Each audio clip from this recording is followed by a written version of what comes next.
नमस्कार प्यारे मित्रों, मैं विष्णुपद महापात्र और मेरा इस यूट्यूब चैनल में आप सभी का हार्दिक स्वागत करता हूं। अगर अभी तक आपने मेरा इस यूट्यूब चैनल को सब्सक्राइब नहीं किया है तो आग्रह है कि इस चैनल को अवश्य सब्सक्राइब कर लें और बेल आइकन को अवश्य दबा दें ताकि मेरा वीडियो की हर नोटिफिकेशन आपके पास सबसे पहले पहुँच सके। मित्रों, आज का वीडियो बहुत ही जानकारी से भरी है और मेरा एक अनुभव को मैं साझा करने जा रहा हूँ, इसलिए इस वीडियो को आप अंत तक अवश्य देखें और इस वीडियो को देखने के पश्चात आप अपना विचार को कमेंट में अवश्य बताएंगे ताकि मुझे भी इस तरह का मोटिवेशन मिलता रहेगा और आगे भी इस तरह ऐसे ही वीडियो में लाते रहूँगा। आप मेरा वीडियो पर पूरा बने रहें। तो मित्रों, आज मैं आप सभी को एक पौधा के बारे में बताने जा रहा हूँ। इस पौधा को आप ज़रा गौर से देखें। मेरे सामने जो एक पौधा झाड़ी के बीच में एक पौधा है, इसको आप देख रहे होंगे और ये किस तरह का, ये जो फूल जो इसमें लगे हुए हैं, आप इसको ज़रा गौर से देखें। इस पौधे के बारे में हम सभी लगभग जानते ही हैं, लेकिन एक विषाक्त पौधा बोलकर इसमें हम लगभग हम सभी के सामने हम सुने हैं कि ये बहुत ही विषाक्त पौधा है, इसीलिए इस पर कोई ध्यान नहीं देते हैं। लेकिन यह हमारे सेहत के लिए, हमारे मानव शरीर के लिए और पशु के लिए भी, ये दोनों के लिए एक गंभीर बीमारियों के एक बहुत ही अच्छा जड़ी है और बहुत ही अच्छा दवा है और इसके बारे में हम विस्तृत आप सभी को बताऊंगा। ये जो देख रहे हैं हम लोग, जो हमारे गांव है उसमें झाड़ी के बीच इस तरह का पौधा, बहुत सारा पौधा है जिसको शहर के लोग इसका प्लांटेशन भी करते हैं और इसको उगाते हैं, इसको बहुत अच्छा से वहाँ पर ध्यान देते हैं। और यह एक बहुत ही अच्छा और बहुत ही फ़ायदेमंद एक पौधा है जिसका नाम है जैट्रोफा गोसिपिफोलिया। यह वैज्ञानिक नाम है और आइए मैं इसके बारे में आप सभी को विस्तृत जानकारी दे रहा हूँ। मेरा जानकारी के मुताबिक आप इस वीडियो पर पूरी बनी रहें और वीडियो देखने के पश्चात आप अपना विचार कमेंट में अवश्य बताएंगे और मेरे जानकारी के अतिरिक्त अगर आपको इसके बारे में और जानकारी है तो कमेंट में अवश्य बताइएगा। तो चलिए वीडियो को मैं शुरू करता हूं, तब तक के लिए आप मेरा वीडियो पर बने रहें।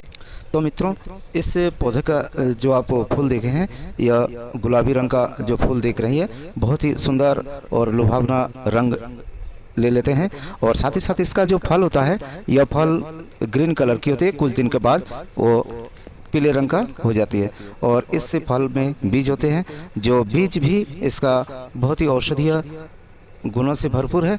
और आपका जो पत्ता है, इस पौधा का जो तना है, जड़ है, ये सारे औषधीय गुणों से भरपूर है। दूसरी बात, इस पौधे को बायोडीजल का जहाँ नाम आती है तो इस पौधों का सबका ख्याल आ जाती है। अभी बायोडीजल पर इसका बहुत जोर शोर रिसर्च चल रही है। दूसरी बात, हमारे देश में भी कई राज्यों में इसका खेती के लिए और इस रतनजोत जो पौधा के लिए, इसका प्लांटेशन के लिए बहुत ही अच्छा सरकार जोर दे रही है और किसानों का इसका उचित जो है सरल भाव से प्रशिक्षण भी दिलाया जा रहा है। और दूसरी बात है, यह बायोडीजल के अलावा यह जो आयुर्वेद में इसको एक विशेष स्थान मिल चुका है, जो कि यह एक पेट के लिए अचूक औषधि मान चुके हैं। और यह जो पौधा है, इस पौधा के लिए ज़्यादा न कि पानी सिंचाई की आवश्यकता पड़ती है और न ही इसके लिए कोई खाद की उपयोग करना पड़ती है। यहाँ तो आप देख रहे हैं, यहाँ पर हमारे जो गांव के अंदर जहाँ तहाँ इस तरह का पौधे होते हैं, लेकिन हमारे गांव में भी कुछ लोग जो पुराने लोग हैं, उन लोग को इस पौधा के बारे में अच्छी तरह पता है, लेकिन जो नया युवा पीढ़ी है उनको इस पौधे के बारे में, ये दूर से ये पौधे दिखने में भी उस तरह का है कि एक विषाक्त पौधे की तरह दिखता है, इसलिए इस पौधे के पास कोई जाते नहीं। इनको स्पर्श करने में भी कुछ युवकों से मैं पूछा तो इस पौधे को स्पर्श करने के लिए भी वो डरते हैं।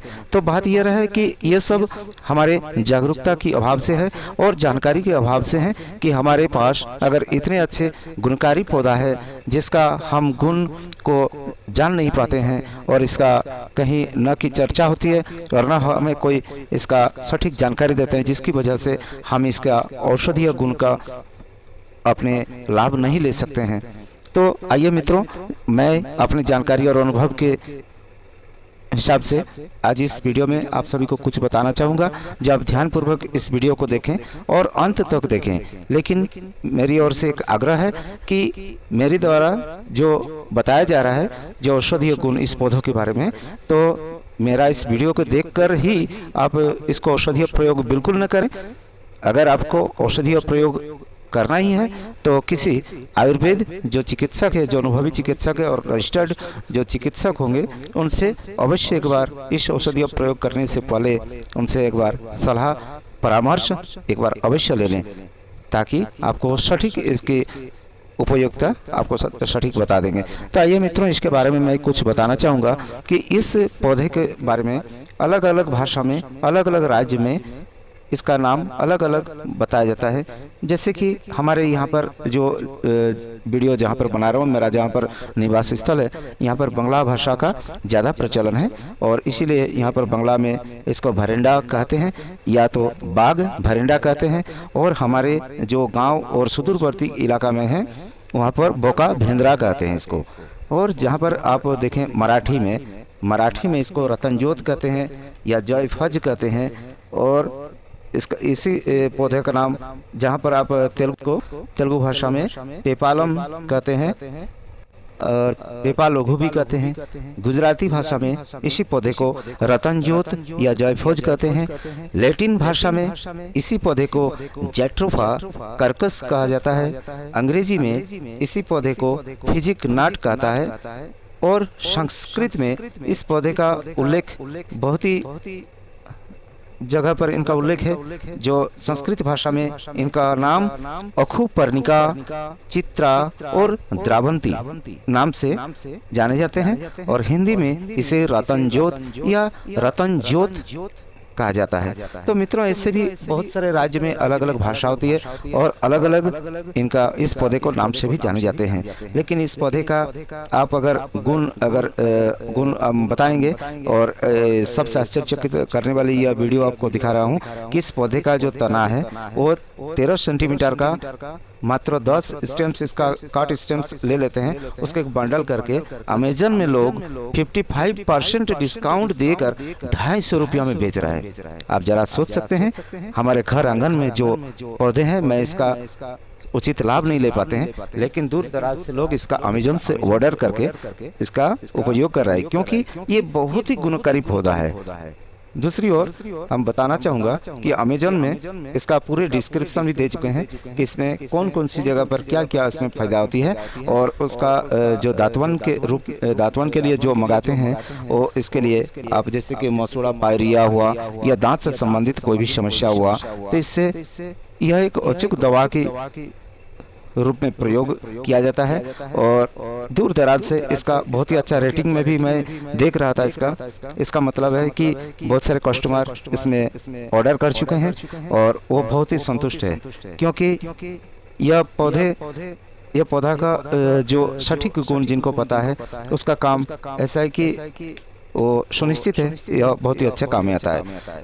दूसरी ओर आपको चलिए बताते हूँ कि आचार्य बालकृष्ण जी महाराज इस पौधे के बारे में विस्तृत विवरण बताया है। आपको मैं आचार्य बालकृष्ण जी महाराज का जो यूट्यूब चैनल का जो लिंक है, मैं इस डिस्क्रिप्शन में उनका लिंक भी दे दूंगा कि आप कभी भी उनका चैनल को सर्च करके आप देख सकते हैं। और उसमें से देखिए, मैं मूल रूप से बताना चाहूँगा कि बालकृष्ण जी महाराज जो उसमें उल्लेख किए हैं, जैसे बवन के लिए, उल्टी के लिए यह पौधा को प्रयोग होता है। दूसरी बात, इसके फल की बीज अल्प मात्रा में अगर खा लेते हैं इसका बीज की, तो इसका बीज से आपका कब्ज जो पुराने से पुरानी कब्ज होगा उससे आपको मुक्ति दिलाते हैं। दूसरी बात है, इसका बीज पेट की आंत को सक्रिय कर देता है। जो बहुत ही दिन से कॉन्स्टिपेशन का जिनका प्रॉब्लम होता है, इसका फल का जो बीज होता है वो बीज से ही ठीक होता है। दूसरी बात, पशुओं की अफारा में यह इसका कुछ पत्ता जो है पशुओं के आहार के साथ कुछ पत्ता को खिलाया जाता है। इसके बाद मात्र कुछ ही क्षण के बाद उसका अफारा से उसको मुक्ति मिल जाती है और पशु का जो कष्ट होता है उससे उसको निजात मिल जाती है। कुछ देर के बाद वो सुंदर भाव से वो सामान्य जीवन जीते हैं। दूसरी बात है इसका जो बीज जो फल होता है और उसका जो तेल, बीज का जो तेल होता है, उस तेल को यहाँ पर आयुर्वेद में तो ज़्यादा प्रयोग नहीं होते हैं, लेकिन उसमें मैंने बहुत सारा वीडियोस भी देखा हूँ, उसमें आर्थराइटिस का जो होता है, आर्थराइटिस में इसका प्रयोग होता है जो बहुत ही गंभीर अवस्था में आती है। उस परिस्थिति में इसका तेल का यूज होता है। दूसरी बात है चर्म रोग और खुजली, जहाँ पर खुजली होती है वहाँ पर तेल का मात्र कुछ बूंदे वहाँ पर देकर वो हल्का सा मालिश कर देने से ही उसका खुजली ठीक हो जाती है। तो इसी तरह का बहुत सारा मानव शरीर में भी और पशु में भी इनका असर दिखने को मिलती है।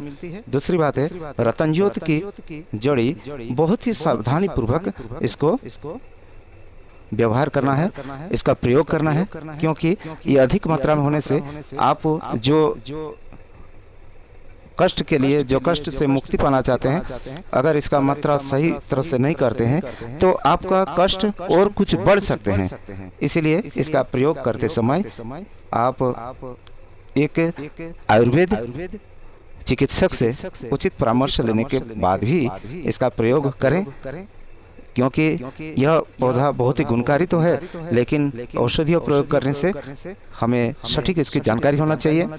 यह शरीर की रोग शोधक भी है और हमारे शरीर का जो विषैला तत्व को नष्ट करने के लिए यह बहुत ही सक्षम है।